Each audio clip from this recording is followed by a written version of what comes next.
आज का जो ये वीडियो है ये थोड़ा टॉपिक से हटकर है, क्योंकि हमारा जो नॉर्मली वीडियोज आती हैं वो डॉग ब्रीड के ऊपर आती हैं, उनकी हिस्ट्री, इनका फ्यूचर क्या होगा, इस चीज़ से रिलेटेड हम बात करते हैं।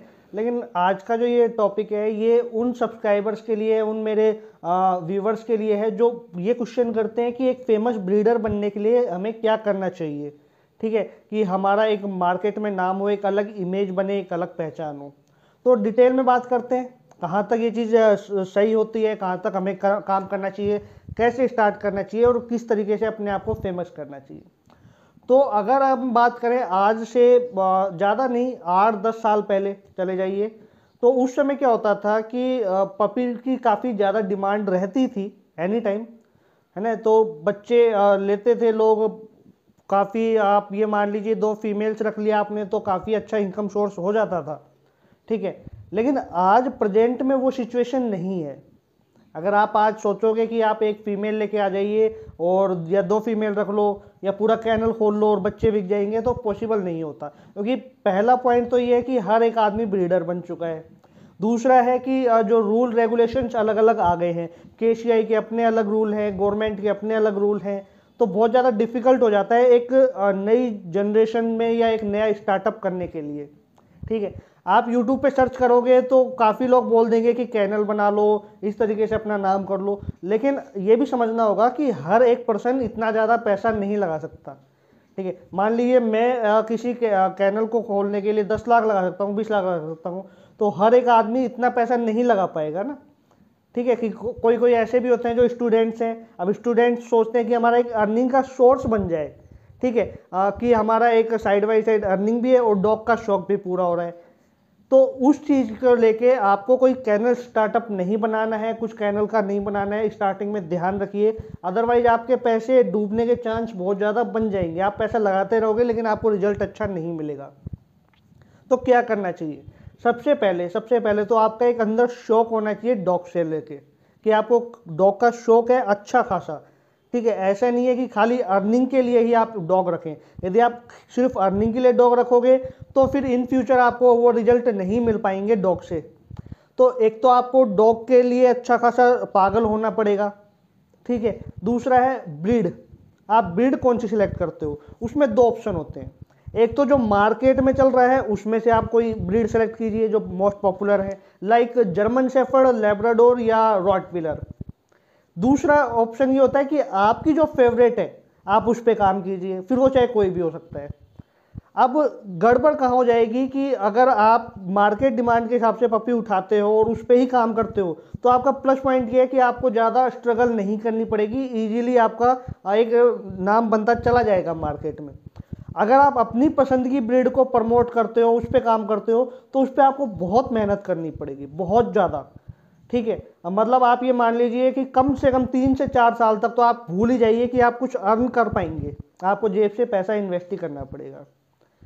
अब आपको समझ में आ गया कि आपको किस तरीके से काम करना है। यदि आपको पैसे से रिलेटेड ही काम करना है, कि आप सोचते हो कि आपका एक अर्निंग का सोर्स बने और आपको सारे डॉग पसंद है, तो मार्केट में जो इंडिया में जो मोस्ट पॉपुलर डॉग ब्रीड है वो पूरे, हम ओवरऑल इंडिया की बात करें तो फर्स्ट पे जर्मन शेफर्ड आ जाता है, फिर लैब्राडोर आ जाता है, फिर गोल्डन रिट्रीवर, पग, रॉटविलर और अमेरिकन बुली। अमेरिकन बुली भी इतना चलन में नहीं है, लेकिन ये जो मैंने और बाकी डॉग बताए ये काफ़ी ज़्यादा चलन में है। लेकिन ये पूरे इंडिया का मैंने ओवरऑल बताया है। अलग अलग स्टेट में अलग अलग जगह पे कुछ और भी हो सकता है जो बहुत पॉपुलर हो। यदि हम बात करते हैं पंजाब या हरियाणा साइड में, तो वहाँ पिटबुल ज़्यादा फेमस है, वहाँ पिटबुल लोग ज़्यादा रखना पसंद करते हैं। और अगर हम राजस्थान में विलेजेस की बात करें तो वहाँ पे जर्मन शेफर्ड ज़्यादा पाले जाते हैं। तो अलग अलग जगह पे अलग अलग डॉग फेमस होते हैं। तो पहले तो आप ये देख लीजिए कि आपके आसपास के एरिया में कौन सा डॉग ज़्यादा फेमस है, कौन सा डॉग ज़्यादा लोग रखना चाहते हैं, उसके हिसाब से आप एक अच्छा बच्चा लेके आइए। बच्चा लेने से पहले ध्यान रखें कि वो एक अच्छी ब्लड लाइन का हो, यदि आपको नाम कमाना है। क्योंकि आप सस्ता बच्चा ले लोगे, देखो खाना दोनों को बराबर खिलाना पड़ता है। कहते हैं ना, कहावत है कि सस्ता रोए बार बार, महंगा रोए एक बार। तो खाना दोनों को बराबर खिलाना है, वैक्सीन दोनों को बराबर करानी है। तो आप एक अच्छी ब्लड लाइन का अच्छा पपी ले लीजिए। ठीक है, जिससे वो एकदम दिखते ही लगेगा कि एक डॉग है, आपको बताना नहीं पड़ेगा कि ये इस टाइप का डॉग है या ये ब्रीड का डॉग है। मैंने बहुत बार ऐसा देखा है कि लोगों को मालूम भी नहीं पड़ता एक जर्मन शेफर्ड है, वो जर्मन शेफर्ड लगता भी नहीं है, तो सस्ते के चक्कर में हो जाता है। तो आप एक अच्छी ब्लड लाइन का पपी लीजिए। फिर कोई आपको एडवाइस दे कि 2 फीमेल रख लो या पेयर रख लो, तो ये नहीं करना। एक फीमेल लाइए, ठीक है, उसके साथ कोई मेल भी नहीं लाना है आपको। एक फीमेल लाइए, उसको अच्छे से तैयार कीजिए, अच्छे से। पैसा जल्दी कमाने के चक्कर में उसको जल्दी मैट नहीं करवाना। कभी आप सोचो कि 1 ईयर की हो गई, ठीक है अब हम मैट करवा देते हैं, फर्स्ट हिट आ जाए उसको आप मिस कर दीजिए। जब सेकंड हिट आती है तभी उसको मेल के पास ले जाना है, तभी उसको क्रॉस करवाना है। उससे बेनिफिट ये होगा, एक तो पपी हेल्दी आएंगे, बहुत अच्छे पपी आएंगे। दूसरी बात है, जब फर्स्ट हिट निकल जाती है ना एक फीमेल की, तो उसके बाद जो जैसे कुछ कॉमन प्रॉब्लम आ जाती है ना, जैसे दूध में इन्फेक्शन आने लग जाता है या ये चीज़ें, तो इसके चांस बहुत ही कम हो जाते हैं। इसलिए सेकंड या थर्ड हिट के ऊपर ही फीमेल को मैट करवाना है। और एक बात और, वैक्सीनेशन प्रॉपर करवाना है अपने डॉग को, ठीक है, ताकि इन फ्यूचर पपी में कोई हेल्थ इश्यूज ना आए। उसके बाद जब आप मैट करवाते हो उससे पहले आपको डिवॉर्मिंग भी करवानी है। अपनी वेट की कंसल्ट कीजिए, आपके वेट आपको सही एडवाइस देंगे कि आपको डिवॉर्मिंग कब करवानी है, उसके बाद आपको इसको मैट करवाना है, ठीक है। अब इस पूरी लाइफ के अंदर जब डॉग आप बचपन से एक पपी लेके आते हो, बड़ा डॉग नहीं लेना, इसको अंडरलाइन कर लो। कुछ लोग बोलते हैं यार हम बड़ी फीमेल ले आएंगे तो जल्दी बच्चे होंगे, तो ठीक है मान लीजिए बच्चे हो भी गए, तो क्वालिटी की कोई गारंटी नहीं है कि कैसी क्वालिटी बनेगा। दूसरी बात, फीमेल आपको पास में जाने देगी भी या नहीं जाने देगी। यदि बड़ी फीमेल है, एग्रेसिव हो गई, तो बच्चों को हाथ नहीं लगाने देगी, तो उस केसेस में 2-4 बच्चे तो वैसे ही मर जाएंगे, कभी दब भी जाते हैं, है ना, तो हमें ध्यान नहीं रहता। तो हमें बहुत केयर करनी पड़ती है। जब बच्चे होते हैं, डिलीवरी होती है, तो उसको अलग करना, टाइम टू टाइम उसको दूध पिलाना, तो बहुत ज़्यादा ध्यान रखना पड़ता है। तो जब आप बचपन से कोई फीमेल पालते हो तो आपके साथ बहुत ही अच्छा उसका रिलेशन बन जाता है, बहुत अच्छे तरीके से आपको समझने लग जाती है। तो उसको समझ में आता है कि ये जो मेरे ओनर है ये मेरे बच्चों को नुकसान नहीं पहुँचाएंगे, ठीक है। अब जब आप डॉग को रख रहे हो तो 1-1.5 साल तक आप अच्छे से रखोगे, तो उसके अंदर अगर आप डॉग को ट्रेंड करते हो तो बहुत ही बेनिफिट होगा। चाहे आप बेसिक ट्रेनिंग दीजिए, लेकिन ट्रेनिंग जरूर दीजिए।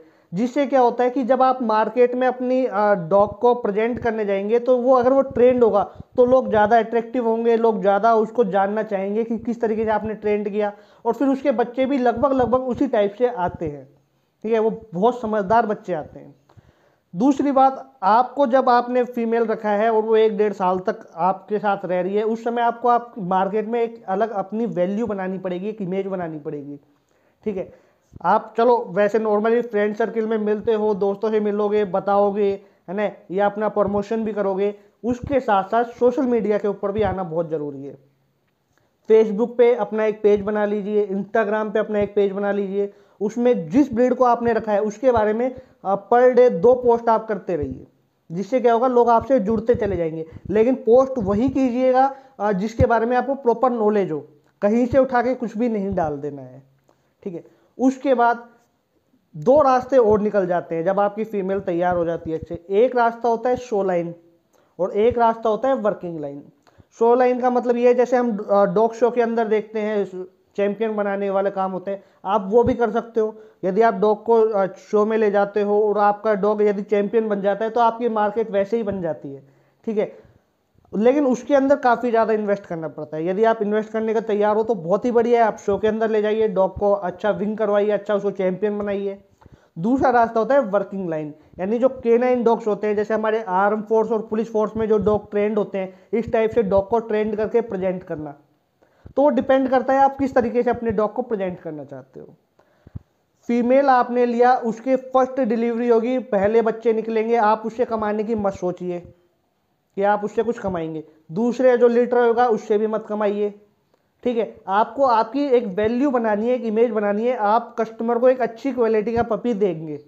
जब आप कस्टमर को अच्छी क्वालिटी का पपी देंगे तो कस्टमर का ट्रस्ट बनेगा, फिर वो आप 10 लोगों को और बताएगा कि यार आपको डॉग लेना है तो उस भाई से लो या उस सर से लो, वो ज़्यादा अच्छा डॉग देते हैं, ठीक है। तो आप पहले स्टार्टिंग में कमाने की मत सोचिए। जब आपकी एक इमेज बन जाती है, एक वैल्यू बन जाती है, फिर आप एक अच्छे डॉग रखते हैं, फिर आप डॉग बढ़ाते भी हैं, कैनल सेटअप भी करते हैं, उसके बाद फिर आप बच्चा चाहे कितना महंगा बेच दीजिए, लोग लेते हैं।